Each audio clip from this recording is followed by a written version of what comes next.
Salvé la vida de un niño y me convertí en el villano para sus padres. Iba caminando a casa desde el trabajo cuando escuché gritos justo encima de mí, seguidos por la imagen de un bebé cayendo desde una ventana de un quinto piso.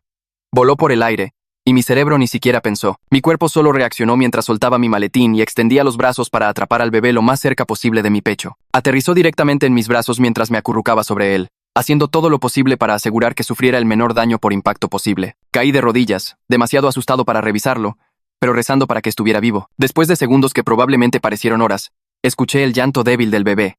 Estaba vivo. Los padres, una pareja de casi 50 años, salieron corriendo del edificio segundos después. Estaban sollozando, aterrorizados, agarrando al bebé de mis brazos. Gracias, gracias, salvaste a nuestro bebé. La madre seguía repitiendo. El padre me abrazó, con lágrimas corriendo por su rostro. Llegó una ambulancia y se llevó al bebé al hospital. Los padres me llamaron héroe. Fui a casa sintiéndome ansioso pero orgulloso de mí mismo. Una semana después, alguien tocó a mi puerta. Abrí y encontré a un hombre de traje entregándome un sobre. Lo abrí de golpe, pensando que tal vez los padres habían enviado una carta de agradecimiento o dinero. En lugar de eso, vi papeles de una demanda. Aparentemente, el daño por el impacto al atrapar al niño le rompió ambos brazos y piernas. Estaba vivo pero en estado crítico, y los padres ahora me demandaban por 40 millones de pesos. Peligro criminal infantil e intento de rescate imprudente. Si perdía, me enfrentaba a 5 o 10 años de prisión. Llamé a los padres 15 veces, pero no obtuve respuesta. Conduje inmediatamente a su apartamento. El padre abrió la puerta y su cara se puso roja de furia. Rompiste a nuestro bebé.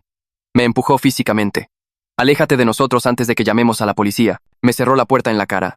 A la mañana siguiente, fui a ver a mi defensor de oficio asignado, el licenciado Robles.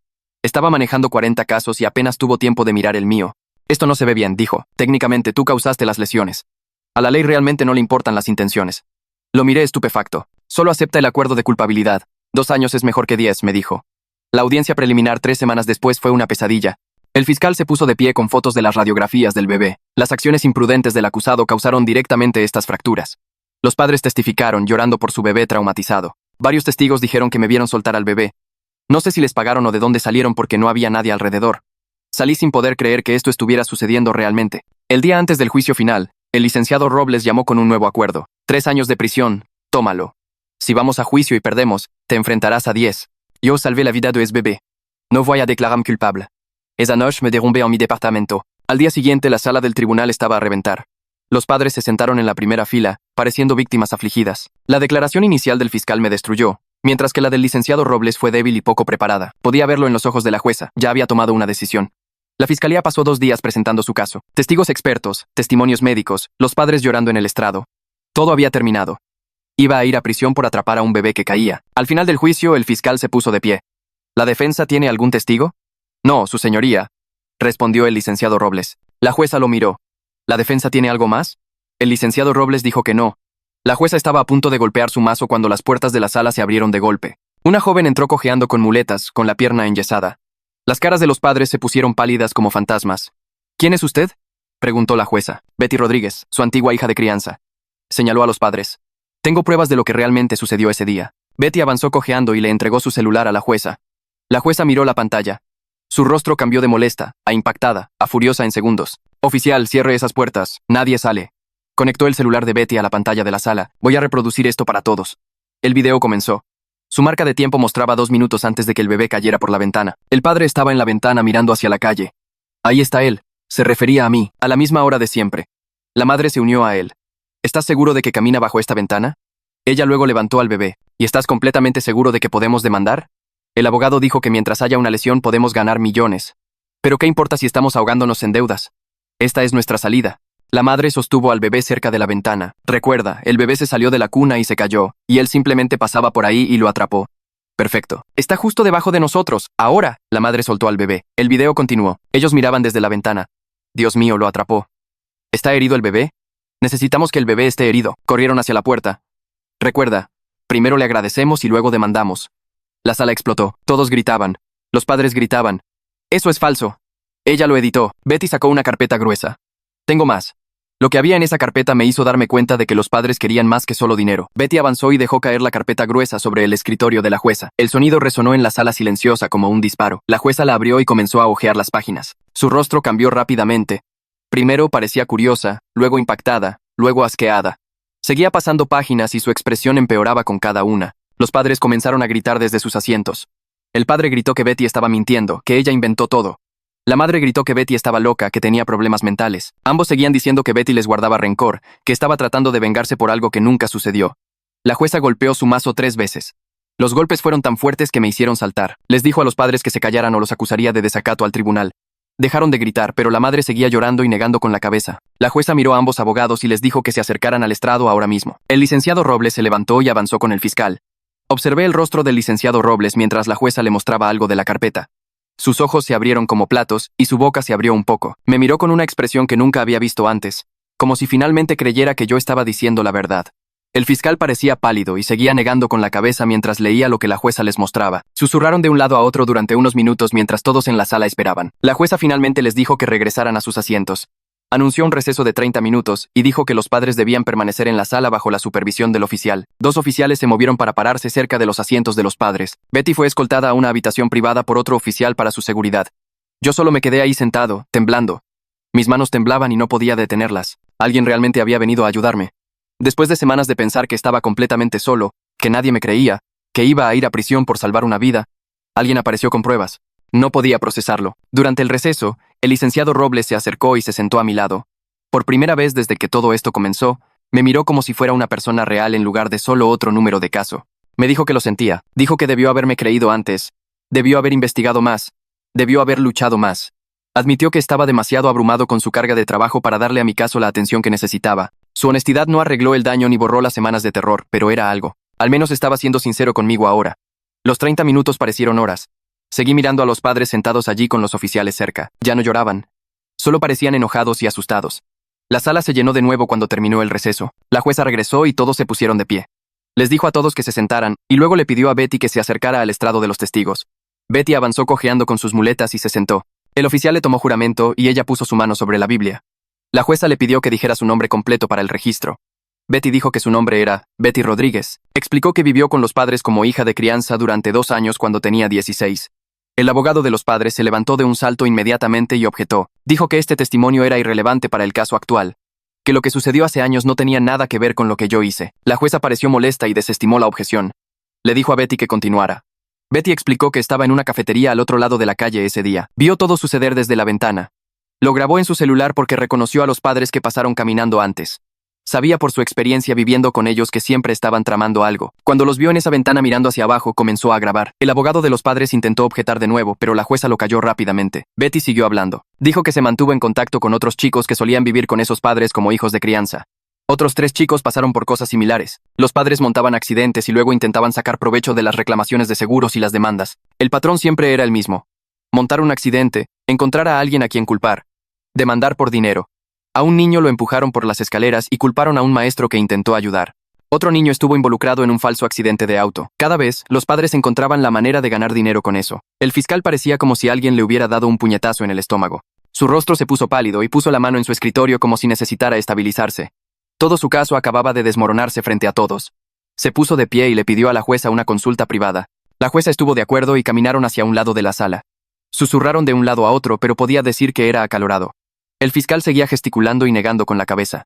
Mientras tanto, el abogado de los padres tomaba notas muy rápido y hacía llamadas telefónicas desde la mesa de la defensa. Le temblaban las manos mientras marcaba. La jueza regresó y les dijo a todos que prestaran atención. Ordenó que se reprodujera el video nuevamente, pero esta vez con el audio mejorado. La pantalla de la sala se iluminó de nuevo. Las voces de los padres se escucharon a través de los altavoces, totalmente nítidas. Se podía escuchar cada palabra de su plan. El padre hablando sobre el momento oportuno, sobre mí caminando bajo la ventana. La madre preguntando si realmente podían demandar, ambos calculando cuánto dinero podrían obtener. Luego la madre diciendo ahora y soltando al bebé. Sus voces después, esperando que el bebé estuviera lo suficientemente herido como para demandar pero no muerto, planeando agradecerme primero y demandar después. Varias personas en el jurado jadearon. Una mujer en la primera fila comenzó a llorar. Otro miembro del jurado parecía enojado y miraba a los padres con asco. Los padres simplemente se quedaron sentados mirando hacia la mesa. Betty sacó más papeles de la carpeta. Explicó que eran expedientes médicos del hospital. El bebé había estado en la sala de emergencias 4 veces en el último año. Cada visita fue por heridas sospechosas. Cada vez los padres culpaban a alguien más. Una niñera que dijeron que lo dejó caer. Una trabajadora de la guardería que supuestamente no estaba vigilando con atención. Un vecino que afirmaron que lo dejó caer. El DIF, Desarrollo Integral de la Familia, abrió investigaciones cada vez, pero los padres siempre se mudaban a una nueva zona antes de que algo prosperara. Empacaban y se iban. Comenzaban de nuevo en un lugar nuevo, recibían nuevos niños en crianza y ejecutaban los mismos fraudes una y otra vez. El fiscal se puso de pie y le temblaba la mano mientras se agarraba a su escritorio. Miró a la jueza y su voz salió débil y temblorosa cuando habló. Dijo que solicitaba retirar todos los cargos en mi contra inmediatamente, y también solicitó que los padres fueran puestos bajo custodia en ese mismo momento bajo sospecha de poner en peligro a un menor, fraude y conspiración. La sala explotó en ruido nuevamente con todos hablando a la vez y el abogado de los padres gritaba objeciones, pero nadie podía oírlo por encima del caos. Dos oficiales comenzaron a caminar hacia los padres y los ojos del padre se abrieron como platos cuando los vio venir. Se levantó de un salto de su asiento e intentó correr hacia la puerta trasera, pero solo dio 3 pasos antes de que 2 oficiales lo agarraran y lo derribaran al suelo. La gente en la galería se estaba poniendo de pie tratando de ver qué estaba sucediendo, y la madre comenzó a gritar que lo hicieron por su bebé, que necesitaban el dinero para darle una vida mejor, que yo debía haberles pagado y nada de esto habría sucedido. Su voz era aguda y desesperada y seguía gritando las mismas cosas una y otra vez mientras los oficiales levantaban al padre y le sujetaban los brazos detrás de la espalda. La jueza golpeaba su mazo una y otra vez tratando de que todos se calmaran, pero pasó casi 1 minuto antes de que el ruido disminuyera lo suficiente como para que ella pudiera hablar. Les dijo a todos que se sentaran y se callaran o desalojaría la sala. Una vez que estuvo mayormente en silencio, me miró directamente y dijo que estaba desestimando formalmente todos los cargos en mi contra con prejuicio y ordenando mi liberación inmediata de cualquier obligación legal relacionada con este caso. Luego se volvió hacia los padres y su voz se volvió dura y fría. Dijo que estaba emitiendo una orden de arresto en su contra por múltiples cargos, incluyendo abuso infantil, fraude, intento de extorsión, perjurio y conspiración para cometer fraude. Los oficiales se acercaron y les pusieron esposas a ambos mientras otro oficial les leía sus derechos. La madre estaba sollozando ahora en lugar de gritar y seguía diciendo, por favor, lo sentimos. Pero el padre simplemente se quedó allí con la cabeza gacha, pareciendo derrotado. Todo su cuerpo pareció hundirse como si toda la lucha se le hubiera ido de golpe. Me quedé sentado en mi silla, incapaz de moverme, pensar o sentir algo. Mi cerebro no podía procesar lo que estaba sucediendo. Los oficiales les ponían esposas a los padres que habían estado sentados en la primera fila llorando por su bebé traumatizado solo unos minutos antes. Los mismos padres que casi me mandan a prisión por atrapar a su hijo. La madre suplicaba misericordia entre sollozos e intentaba zafarse del oficial que la sostenía del brazo. El padre permaneció en completo silencio y no miró a nadie mientras lo conducían hacia la puerta lateral. Esto estaba sucediendo realmente. Realmente estaba libre, los cargos fueron desestimados. No iba a ir a prisión. El pensamiento seguía pasando por mi cabeza, pero aún no se sentía real. Mis manos agarraban el reposabrazos de mi silla con tanta fuerza que mis nudillos estaban blancos y me di cuenta de que había estado conteniendo la respiración. Lo solté lentamente e intenté que mi cuerpo se relajara, pero simplemente me sentía anestesiado y vacío, como si estuviera viendo que todo le sucedía a alguien más. Betty todavía estaba sentada en el estrado de los testigos y la jueza se volvió hacia ella y le preguntó si tenía algo más que agregar a su testimonio. Betty asintió y comenzó a explicar que la carpeta contenía registros financieros que mostraban que los padres tenían 6 millones de pesos en deudas por apuestas y negocios fallidos. Dijo que habían estado realizando estafas a los seguros durante al menos 5 años y probablemente más, siempre apuntando a buenas personas que solo intentaban ayudar a alguien en problemas. Sacó estados de cuenta bancarios, facturas de tarjetas de crédito y documentos de préstamos y los extendió sobre el estrado de los testigos. La jueza se inclinó hacia adelante para mirarlos y su rostro se enojó aún más mientras leía los papeles. Betty explicó cómo los padres montaban un accidente. Encontraban a alguien con buen seguro o ingresos decentes, y luego los demandaban por todo lo que podían obtener. A veces llegaban a un acuerdo extrajudicial, a veces iban a juicio, pero siempre se salían con dinero. El patrón era el mismo cada vez y se habían salido con la suya durante años mudándose a nuevas ciudades antes de que alguien pudiera conectar los casos. La jueza agradeció a Betty por su valentía al presentarse y le preguntó si necesitaba protección contra posibles represalias. Betty dijo que ya había solicitado una orden de restricción contra los padres y que había estado trabajando con un abogado para asegurarse de mantenerse a salvo. La jueza prometió acelerar la orden de restricción y dijo que asignaría un defensor judicial para ayudar a Betty con cualquier cosa que necesitara. También dijo que el testimonio de Betty sería crucial en el caso penal contra los padres y le agradeció nuevamente por hacer lo correcto, aunque debió haber sido aterrador. Betty asintió y se secó los ojos.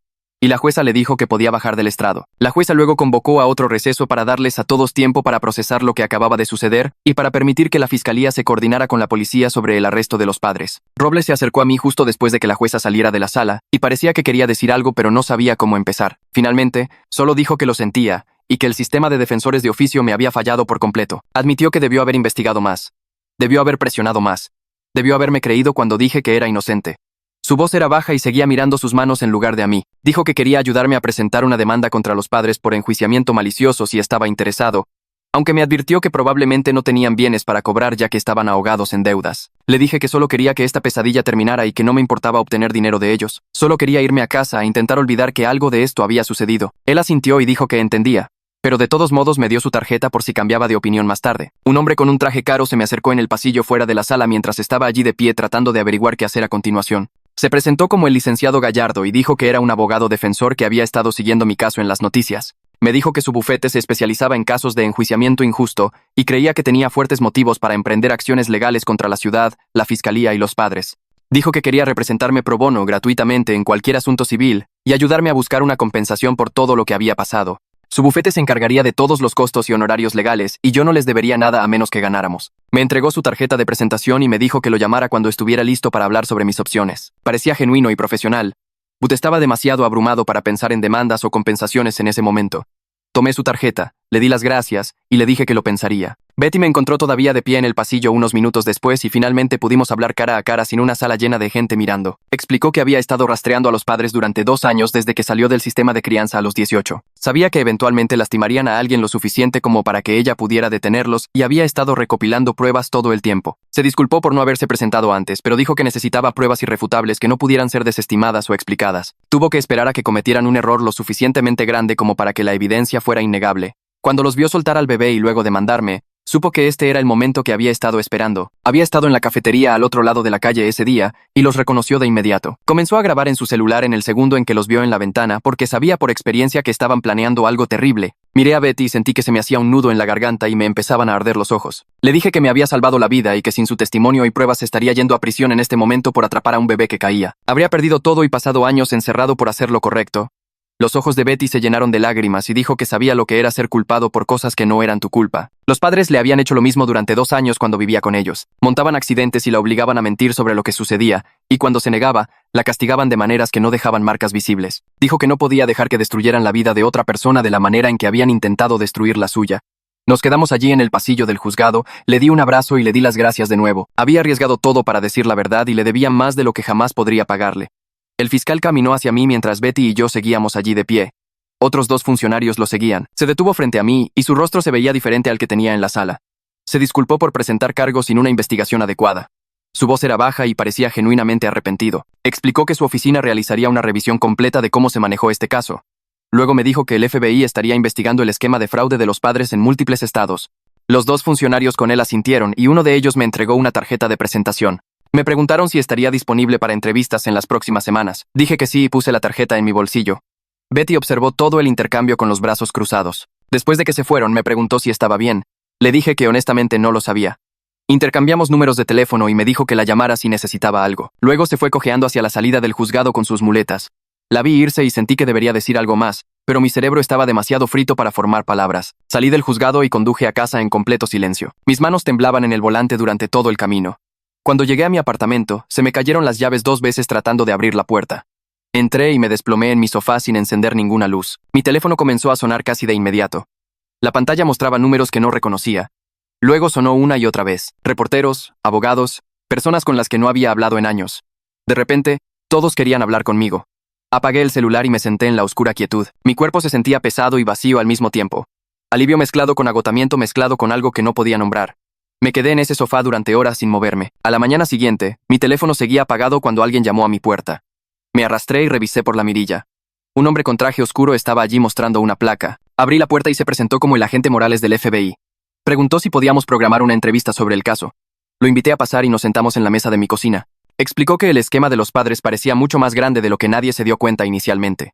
Se habían estado mudando entre estados, recibiendo niños en crianza y montando accidentes para cobrar seguros y demandas durante al menos una década. Su oficina estaba construyendo un caso masivo en su contra. Necesitaba mi declaración completa sobre todo lo que sucedió. Programamos una entrevista formal para 2 días después en la oficina local del FBI en el centro. Me agradeció mi cooperación y dejó su tarjeta sobre mi mesa. 2 días después, conduje a la oficina del FBI y me reuní con Morales en una pequeña sala de entrevistas.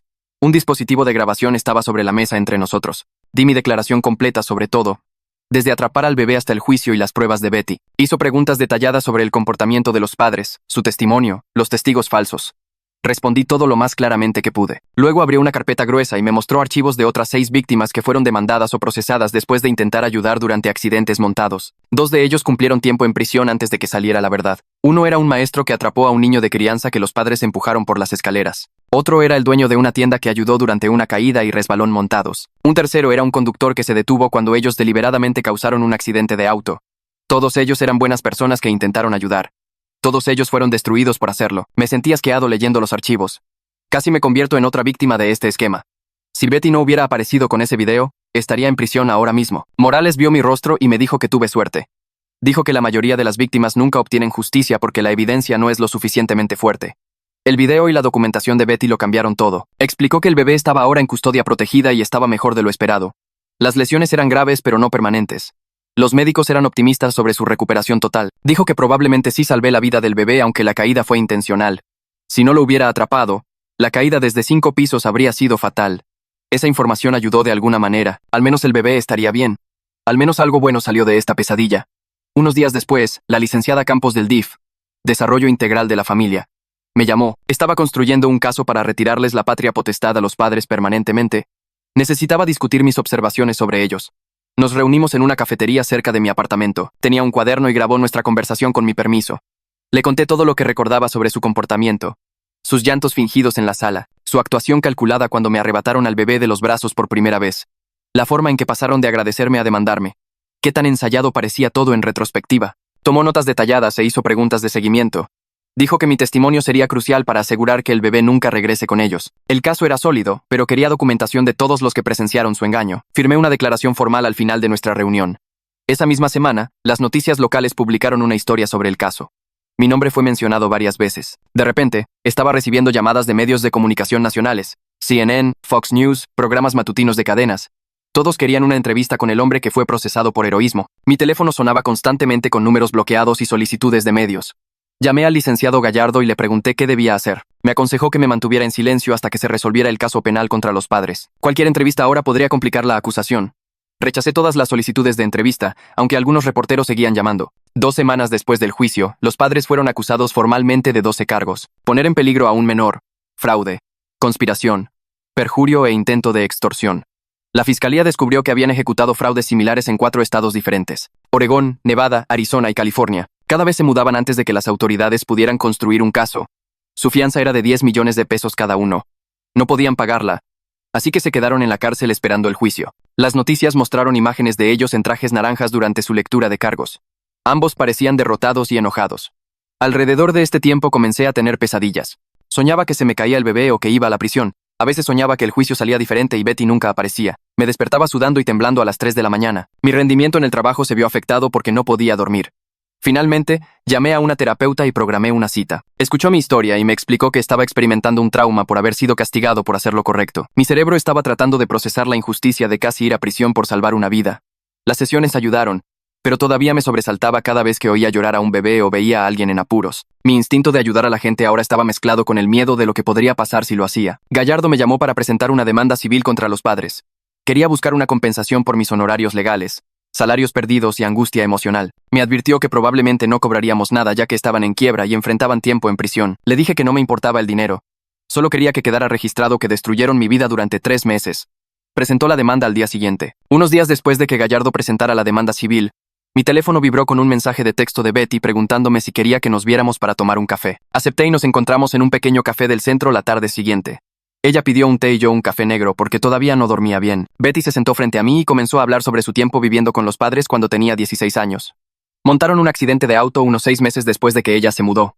Explicó. El padre chocó deliberadamente por detrás a otro auto en una señal de alto, y luego afirmó que el otro conductor había retrocedido hacia ellos. Entrenaron a Betty para que mintiera y dijera que vio todo suceder de la manera que ellos lo describieron.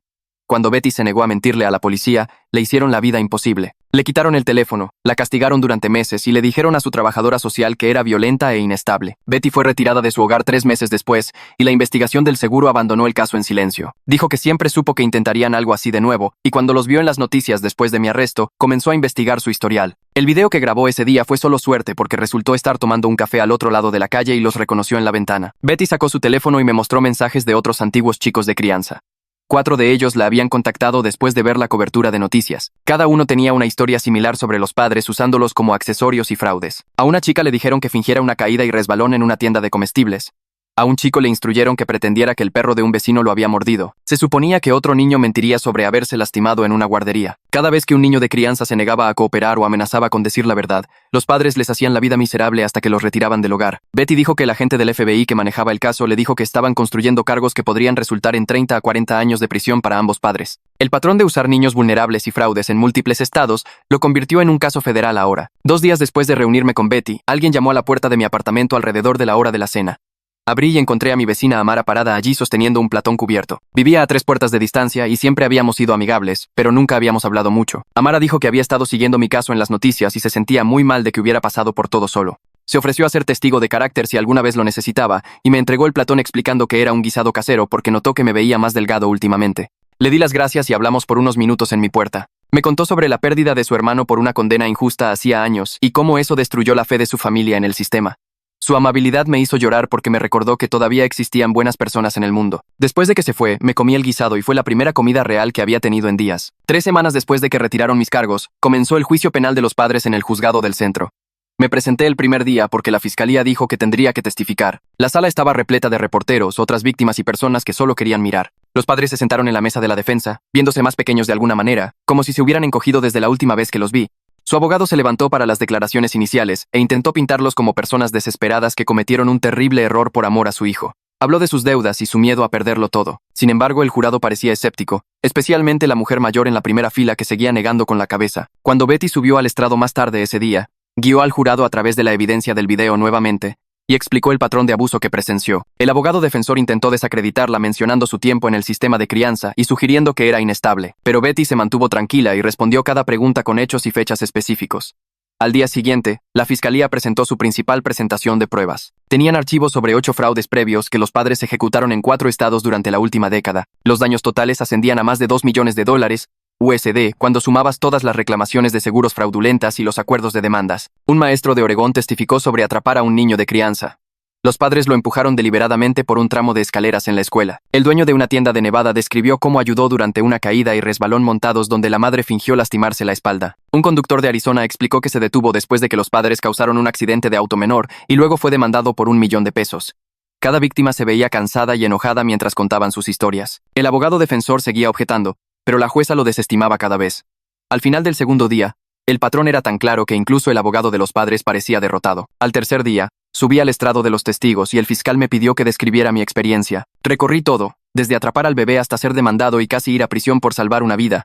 Expliqué cómo ya no podía dormir y me sobresaltaba cuando oía llorar a bebés. El abogado defensor se levantó para el contrainterrogatorio e intentó sugerir que estaba haciendo las cosas parecer peores de lo que eran. Me preguntó si realmente pensaba que mi vida estaba arruinada por unos pocos meses de problemas legales. Uno de los miembros del jurado, un hombre de mediana edad con camisa azul, se inclinó hacia adelante y miró mal al abogado. Cuando el abogado defensor sugirió que quizás debí dejar caer al bebé si estaba tan preocupado por ser demandado, la cara de ese mismo miembro del jurado se puso roja y cruzó los brazos. La jueza tuvo que convocar un breve receso porque el jurado claramente se estaba enojando.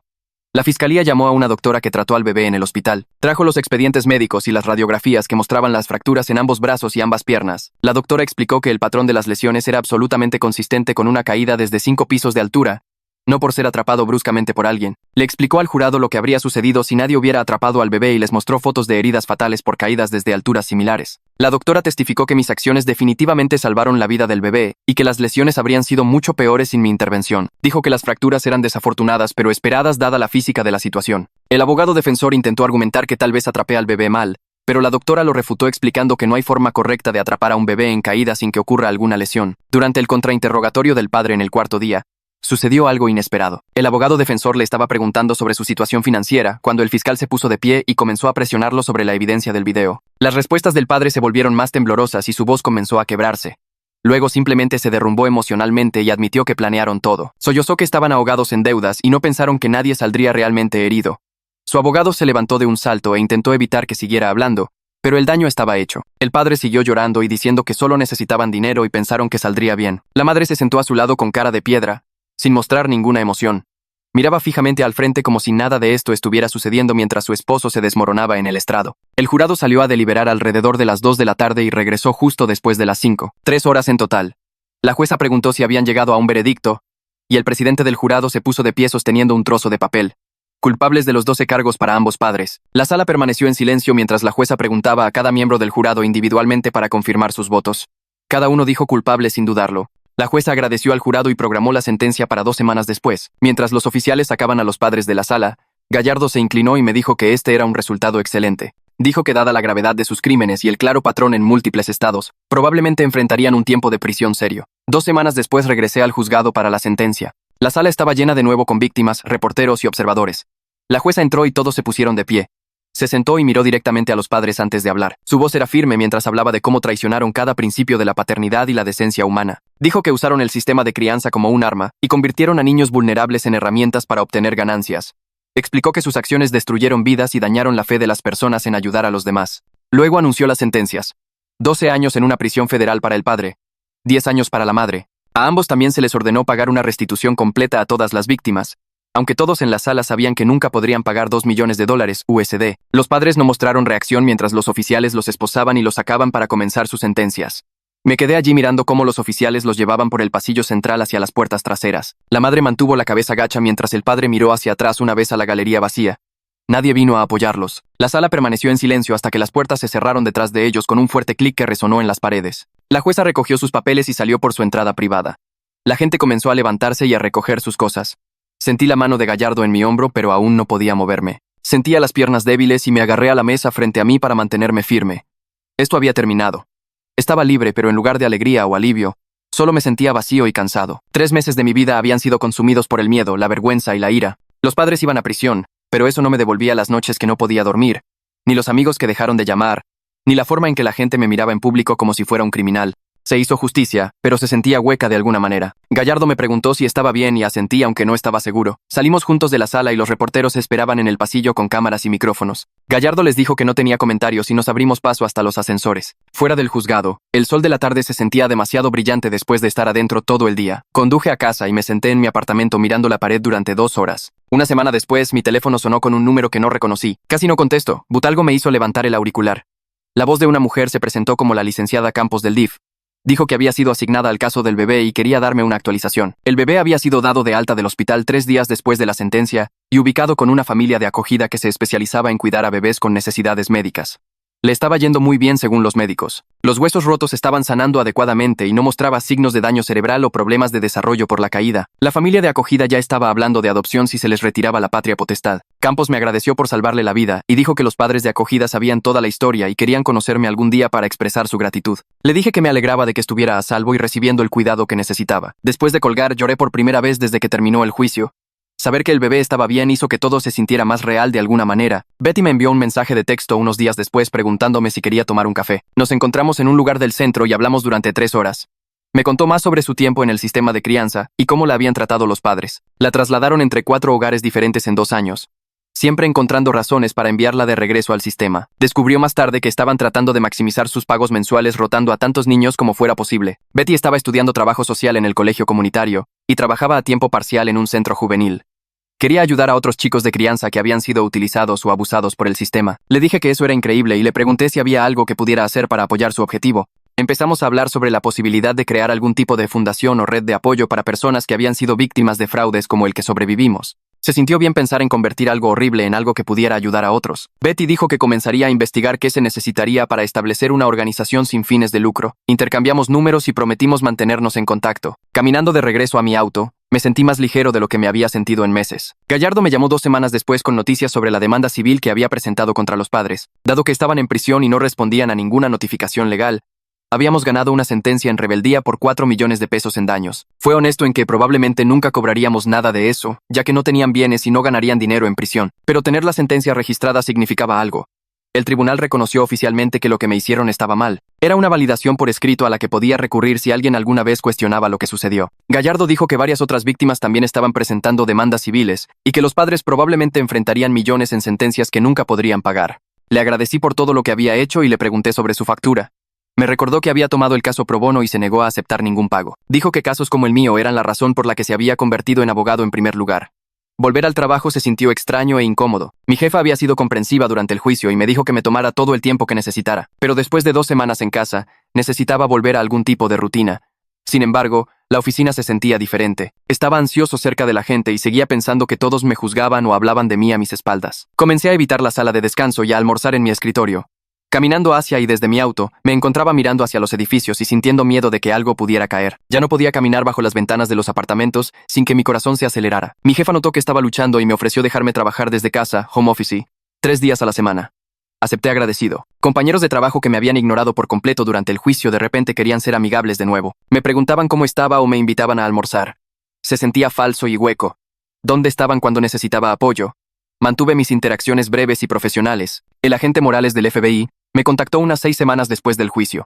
Quería actualizarme sobre su investigación de la operación de fraude de los padres. Habían identificado a 17 volteovíctimas en 6 estados que habían sido blanco de fraudes similares. Algunos habían pagado acuerdos para evitar el enjuiciamiento. 2 habían cumplido tiempo en prisión antes de que surgiera evidencia que probara su inocencia. El FBI había recuperado documentos y grabaciones que mostraban más de 60 millones de pesos en reclamaciones de seguros fraudulentas y acuerdos de demandas durante la última década. Varias compañías de seguros estaban emprendiendo sus propias acciones legales para recuperar lo que habían pagado. El agente Morales me agradeció mi cooperación y dijo que mi caso fue el avance que necesitaban para detener esta operación. Sin que Betty se presentara con sus pruebas, los padres habrían seguido mudándose a nuevos estados y encontrando nuevas víctimas. Dijo que debería sentirme orgulloso de que mi situación ayudó a proteger a otras personas de pasar por lo mismo.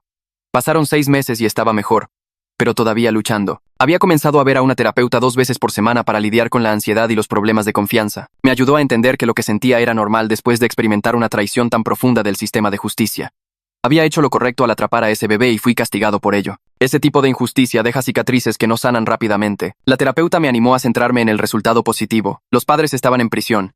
El bebé estaba a salvo y prosperando. El FBI había detenido una operación de fraude importante.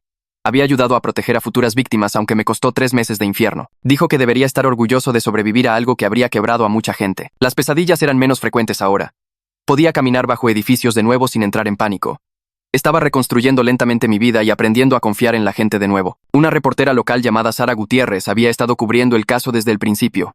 Había sido respetuosa y no había tratado de sensacionalizar nada. Se acercó preguntando si estaría dispuesto a hacer una entrevista ahora que había pasado algún tiempo. Había estado evitando todas las solicitudes de los medios, pero Gallardo pensó que esta podría ser una buena oportunidad. Sara quería centrarse en el roto sistema de defensores de oficio y lo cerca que estuve de la prisión a pesar de ser inocente. Quería hablar sobre la necesidad de una mejor investigación antes de la acusación. Acepté reunirme con ella en una cafetería con Gallardo presente. La entrevista duró 1 hora y Sara hizo preguntas reflexivas sobre mi experiencia con el licenciado Robles y lo abrumado que estaba con los casos. Hablé sobre el coraje de Betty al presentarse y cómo el sistema casi falló por completo. El artículo salió 2 semanas después y se centró en la reforma de la justicia penal en lugar de solo en mi historia. Varios abogados y grupos de defensa se acercaron después queriendo discutir cómo prevenir casos similares. Se sintió bien contribuir a algo más grande que solo mi propia situación. 8 meses después del juicio, la licenciada Campos volvió a llamar. Los padres adoptivos que habían adoptado al bebé querían saber si estaría interesado en conocerlo. Habían finalizado la adopción 3 meses antes y al bebé le estaba yendo muy bien. Estaba nervioso por eso, pero acepté. Campos me dio su dirección y fijamos 1 hora para el sábado siguiente. Conduje hasta su casa en un vecindario tranquilo con un nudo en el estómago. Una pareja de unos 30 años abrió la puerta con cálidas sonrisas. Me invitaron a pasar y lo vi jugando con bloques en el suelo de la sala. Estaba más grande ahora. Casi 18 meses. Con cabello oscuro y rizado y ojos brillantes. Cuando me miró y sonrió, comencé a llorar. No pude evitarlo.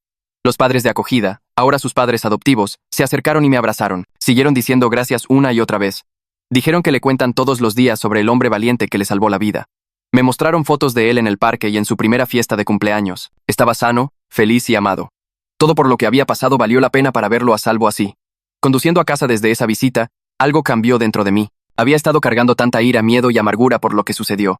Pero ver a ese niño prosperando y a salvo me hizo darme cuenta de que podía dejar ir algo de eso. Los padres estaban en prisión donde pertenecían. Betty había encontrado su voz y estaba ayudando a otros niños que habían sido explotados. El FBI había detenido una operación de fraude masiva. El sistema me había fallado inicialmente, pero la verdad triunfó al final. No era la misma persona que era antes de que todo esto sucediera. Era más cauteloso y menos confiado, y definitivamente más consciente de lo rotas que podían estar partes del sistema de justicia. Pero también era más fuerte y estaba más decidido a hacer que algo positivo saliera de la experiencia. Podía avanzar ahora en lugar de quedarme atascado en la ira y el miedo. El bebé estaba a salvo. Eso era lo que más importaba. Comencé a contactar amigos de los que me había alejado durante el juicio. La primera llamada fue a Johnny, mi compañero de cuarto de la universidad que me había enviado mensajes de texto algunas veces al principio, pero nunca respondí. Contestó al segundo timbrazo y antes de que pudiera disculparme, dijo que lamentaba no haber estado allí más. Hablamos durante 1 hora y admitió que no supo cómo ayudar a alguien que enfrentaba la prisión. Le dije que lo entendía y que de todos modos había excluido a todos. Hicimos planes para ir a cenar la semana siguiente. Llamé a 3 amigos más durante los días siguientes, y las conversaciones fueron similares. Se sentían culpables por no apoyarme lo suficiente, y yo me sentía culpable por aislarme. Tener gente en mi vida de nuevo que realmente se preocupaba me hizo darme cuenta de lo solo que había estado. Comenzamos a reunirnos regularmente para partidos de básquetbol y cenas. Solo cosas normales que me recordaban que todavía era una persona con una vida fuera de esa pesadilla. Amara me invitó a su club de lectura aproximadamente un mes después. Estaba nervioso porque no había estado cerca de gente nueva en mucho tiempo, pero ella prometió que eran tranquilos y acogedores. El grupo se reunía en una cafetería cada 2 martes y discutía todo, desde novelas de misterio hasta memorias. Cuando Amara me presentó, mencionó que había pasado por algo difícil recientemente, pero no dio detalles. Algunas personas claramente me reconocieron por la cobertura de noticias, pero nadie lo hizo incómodo. Simplemente me trataron como una persona normal a la que le gustaban los libros. Hablamos sobre la selección actual y debatimos puntos de la trama y motivaciones de los personajes. Durante 2 horas no fui el tipo que fue procesado por heroísmo. Solo fui alguien con opiniones sobre una novela de suspenso. Conduciendo a casa esa noche me sentí más ligero de lo que me había sentido en meses. Amara se convirtió en una amiga cercana durante las siguientes semanas. Me preguntaba cómo estaba sin ser entrometida, y me invitaba a cosas sin hacerme sentir obligado. Su club de lectura se convirtió en una parte regular de mi rutina y descubrí que realmente lo esperaba con ansias. Estar cerca de personas que conocían mi historia pero no me definían por ella me ayudó a reclamar partes de mí mismo que pensé que había perdido. Empecé a recordar que tenía intereses, pasatiempos y una personalidad más allá del trauma. Betty me llamó una tarde unos 6 meses después del juicio. Su voz estaba emocionada de una manera que nunca había escuchado antes. Acababa de graduarse con su título de trabajo social y había recibido una oferta de trabajo del DIF. Iba a investigar casos de abuso y negligencia, ayudando a niños que estaban en situaciones como en la que ella había estado. Le dije que estaba orgulloso de ella y ella comenzó a llorar. Dijo que nuestra experiencia le mostró que podía convertir el dolor en propósito. Si podía ayudar a un solo niño a escapar de lo que ella pasó, todo valdría la pena. Hablamos durante más de 1 hora sobre su nuevo trabajo y sus planes. Su fuerza me asombró. Había sido abusada y explotada. Pero en lugar de dejar que eso la destruyera, lo usó para proteger a otros niños vulnerables. 1 año después de que terminó el juicio, recibí una carta por correo con un remitente de la prisión. Se me revolvió el estómago cuando vi el nombre del padre. Casi la tiro sin abrirla, pero la curiosidad ganó. La carta eran 2 páginas de letra pequeña. Se disculpaba por lo que él y su esposa hicieron y admitió que destruyeron múltiples vidas, incluida la de su propio hijo, por dinero que ni siquiera obtuvieron. Dijo que piensa en lo que hizo todos los días y sabe que merece estar en prisión. No pedía perdón ni intentaba poner excusas. Solo quería que supiera que entendía el daño que causó. La leí 3 veces y luego la puse en un cajón. No respondí y probablemente nunca lo haría, pero la guardé. Tal vez algún día estaría listo para procesarla o tal vez no. De cualquier manera, tener su reconocimiento por escrito se sintió importante de alguna manera. Gallardo me llamó unas semanas después con una solicitud inesperada. Iba a hablar en una conferencia legal sobre enjuiciamiento injusto y reforma de los defensores de oficio. Quería saber si estaría dispuesto a compartir mi historia como un ejemplo del mundo real de cómo el sistema puede fallar a personas inocentes. La idea me aterrorizó, pero acepté porque quería que algo bueno saliera de lo que sucedió.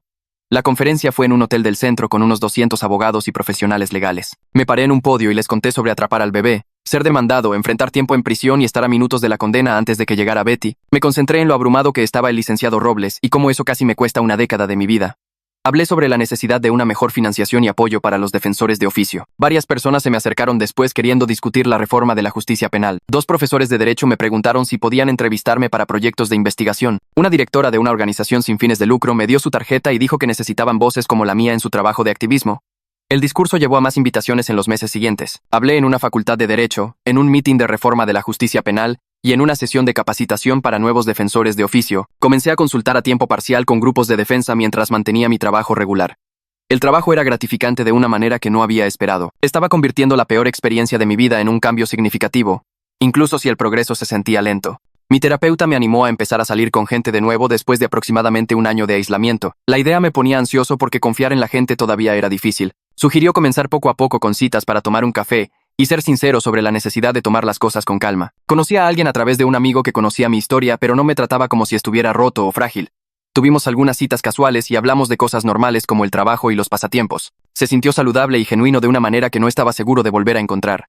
Llevamos las cosas a un ritmo cómodo sin presiones ni expectativas. Los padres adoptivos del bebé me contactaron a través de la licenciada Campos unos 18 meses después del juicio. Querían invitarme a su segunda fiesta de cumpleaños. Compré un camión de juguete y conduje hasta su casa sintiéndome nervioso y emocional. Cuando entré, lo vi jugando con otros niños, corriendo y riendo. Estaba más grande ahora, con más cabello y una sonrisa enorme. Sus padres se acercaron y me abrazaron. Dijeron que le cuentan historias sobre el hombre valiente que le salvó la vida y que le explicarían todo cuando fuera mayor. Verlo jugar completamente inconsciente de la oscuridad en la que nació me hizo llorar. Sus padres me dijeron que lo estaban criando para ser amable y valiente. Me quedé durante toda la fiesta y me dio una sensación de cierre que no sabía que necesitaba. Betty y yo nos reunimos para tomar un café unos meses después para discutir una idea en la que ambos habíamos estado pensando. Queríamos comenzar una pequeña organización sin fines de lucro para ayudar a las víctimas de fraudes a navegar el sistema legal. No éramos abogados, pero entendíamos la confusión y el miedo de ser el objetivo. Comenzamos con un sitio web básico que ofrecía recursos, referencias a abogados e información sobre cómo denunciar fraudes. Durante el primer mes, varias personas se acercaron agradeciéndonos por crear algo que no existía cuando necesitaron ayuda. Era modesto y estábamos aprendiendo sobre la marcha, pero se sentía significativo. 2 años después del juicio estaba en un lugar mucho mejor emocionalmente. Todavía tenía días malos en los que los recuerdos golpeaban fuerte y me cuestionaba si lo volvería a hacer. La experiencia me cambió de maneras que nunca sanarían por completo. Era más cauteloso al ayudar a extraños y más consciente de lo rotas que podían estar partes del sistema de justicia, pero también era más fuerte y estaba más comprometido a luchar contra la injusticia. Tenía amigos, propósito y esperanza de nuevo. El trauma siempre sería parte de mí, pero ya no definía toda mi existencia. Aproximadamente un año después, recibí una carta por correo del Departamento Correccional del Estado diciéndome que la madre era elegible para libertad condicional después de cumplir 3 años. Sentí algo extraño en el estómago cuando lo leí, porque pensé que estaría en prisión por más tiempo. La carta decía que podía presentar una declaración si quería y asistir a la audiencia. Pasé 2 días escribiendo mi declaración sobre lo que hizo y cómo me afectó. Lo mantuve simple y me concentré en los hechos sobre cómo planearon lastimar a su bebé por dinero. La audiencia fue en una pequeña sala con 5 miembros de la Junta de Libertad Condicional sentados en una mesa larga. La madre se sentó al otro lado vistiendo un traje naranja y viéndose mayor de lo que recordaba. Leí mi declaración en voz alta y mi voz tembló un poco, pero lo logré. La Junta le hizo preguntas sobre lo que hizo y si se sentía mal por ello. Dio respuestas ensayadas sobre estar desesperada y cometer un terrible error. Un miembro de la Junta le preguntó directamente si entendía que podría haber matado a su bebé y ella solo dijo que sí sin ninguna emoción real. Después de unos 40 minutos nos dijeron que esperáramos afuera mientras decidían. 20 minutos después nos llamaron de nuevo y dijeron que le negaron la libertad condicional. Mencionaron la naturaleza grave de sus crímenes y dijeron que no mostraba una comprensión real de lo que hizo. Tendría que cumplir al menos 3 años más antes de volver a intentarlo. Salí sintiéndome aliviado pero también vacío porque trajo todo de vuelta. Mi relación siguió poniéndose más seria durante los siguientes meses y me di cuenta de que quería que mi pareja conociera a las personas que más me importaban. Organicé una cena en un restaurante con Betty y los padres adoptivos, que traían al bebé. Estaba nervioso de que todos se conocieran, pero salió mejor de lo que esperaba. Betty y mi pareja se llevaron bien de inmediato, hablando de trabajo social y activismo. Los padres adoptivos fueron cálidos y amigables y contaron historias sobre la personalidad del bebé y las cosas divertidas que hacía. Mi pareja fue genial con el bebé y no trató toda la situación como si fuera extraña o pesada. Nos quedamos en el restaurante durante 3 horas solo hablando y riendo. Caminando a casa esa noche sentí que estaba construyendo una familia real de personas que conocían toda mi historia y se preocupaban por mí de todos modos. Era diferente de mi familia biológica, de la que me había distanciado durante el juicio. Estas personas eligieron estar en mi vida sabiendo todo por lo que había pasado. Los padres adoptivos comenzaron a enviarme fotos y actualizaciones sobre el bebé cada pocas semanas. Ahora tenía 3 años e iba al kinder, preescolar. Las imágenes mostraban a un niño feliz con una gran sonrisa jugando con otros niños y haciendo cosas normales de preescolar como pintura de dedos y jugar en el patio de recreo. Sus padres decían que le estaba yendo muy bien y que los médicos no veían problemas duraderos por lo que le sucedió cuando era bebé. Dijeron que era amigable, valiente y le encantaba hacer nuevos amigos. Cada vez que recibía una actualización sentía esta mezcla de emociones. Estaba tan contento de que estuviera bien y viviendo una buena vida, pero también pensaba en ese momento en que lo atrapé y cuán diferentes podrían haber sido las cosas. Verlo feliz me recordó por qué mi cuerpo simplemente reaccionó ese día sin pensar en las consecuencias. Alguna parte de mí sabía que atraparlo era lo correcto, aunque casi destruyó mi vida. En el trabajo las cosas iban bien y me llamaron a la oficina de mi jefa una tarde. Pensé que tal vez estaba en problemas por algo, pero en cambio me dijo que me habían ascendido a un puesto senior. Dijo que mi trabajo de activismo y la forma en que manejé todo demostraban un carácter fuerte y liderazgo. Tener a alguien en una posición de autoridad reconociéndome por algo positivo después de ser tratado como un criminal se sintió importante. Estaba reconstruyendo mi reputación en mi carrera bajo mis propios términos en lugar de dejar que lo que sucedió me definiera para siempre. El ascenso venía con más responsabilidad y mejor salario. Lo acepté y le agradecí por creer en mí. El agente Morales me llamó unas semanas después con lo que dijo que era la actualización final sobre el caso. La investigación del FBI sobre los padres los llevó a otras 3 redes de fraude que usaban las mismas tácticas en diferentes estados. 17 criminales fueron condenados en total, y docenas de víctimas obtuvieron algún tipo de justicia o dinero de vuelta. Dijo que mi caso fue el punto de partida para una operación mucho más grande para evitar que estos fraudes lastimaran a más personas. Saber que algo bueno salió de mi pesadilla hizo que se sintiera un poco menos inútil. El agente Morales me agradeció mi cooperación y dijo que debería estar orgulloso de ayudar a desmantelar una importante red de fraude. Después de colgar, me senté pensando en todas las demás personas que pasaron por cosas similares. Al menos algunas de ellas obtuvieron justicia gracias a lo que me pasó. Betty me llamó una noche sonando emocionada y me dijo que se comprometió con alguien que conoció a través de su trabajo en el DIF. Me alegré mucho por ella porque merecía cosas buenas después de todo lo que sobrevivió. Me preguntó si sería parte de la corte de honor de la boda y dije que sí de inmediato. Se sintió significativo que nuestra conexión comenzara con un trauma compartido, pero creciera hasta convertirse en una amistad verdadera. Ambos construimos buenas vidas a pesar de lo que los padres intentaron hacernos. Betty dijo que la boda sería pequeña y sencilla y que solo quería allí a personas que realmente se preocuparan por ella. Me sentí honrado de ser incluido en ese grupo. 3 años después de que atrapé al bebé, recibí una invitación a una ceremonia donde la ciudad me iba a dar un premio al heroísmo civil. Casi no voy porque me sentía extraño de que me llamaran héroe después de todo lo que sucedió, pero mi pareja me convenció de que era importante aceptar el reconocimiento por hacer lo correcto. La ceremonia fue en el Palacio Municipal con unas 200 personas en la audiencia. Los padres adoptivos vinieron con el bebé, que ahora tenía 4 años y podía hablar en oraciones completas. Antes de que comenzara la ceremonia, lo trajeron a conocerme.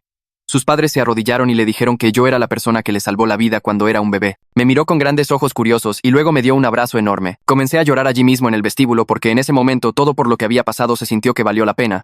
Este niño estaba vivo, feliz y a salvo porque extendí mis brazos ese día. Me paré en el escenario aceptando el premio y miré a todos los que vinieron a apoyarme. Betty estaba allí en la tercera fila, sonriendo. Amara estaba sentada a su lado, pareciendo orgullosa. Mi pareja estaba en la primera fila grabando todo en su teléfono. Gallardo estaba sentado cerca de la parte de atrás, dándome un pulgar hacia arriba. La familia adoptiva estaba a un lado con el bebé, que se retorcía en su asiento. El alcalde leyó una declaración sobre el coraje y el altruismo y me entregó una placa con mi nombre. Di un breve discurso agradeciendo a todos los que me apoyaron cuando el sistema falló. El viaje de héroe a acusado criminal y a defensor fue brutal e injusto, pero lo sobreviví y ayudé a crear un cambio real. No era la misma persona que era hace 3 años cuando solté mi maletín y extendí los brazos. Esa experiencia rompió algo en mí, pero también me hizo más fuerte y más consciente de la injusticia. Estaba orgulloso de en quién me había convertido y agradecido por las personas que se negaron a rendirse conmigo. De pie allí, sosteniendo el premio, sentí que finalmente podía cerrar ese capítulo y avanzar sin que el peso de todo lo que sucedió me aplastara más.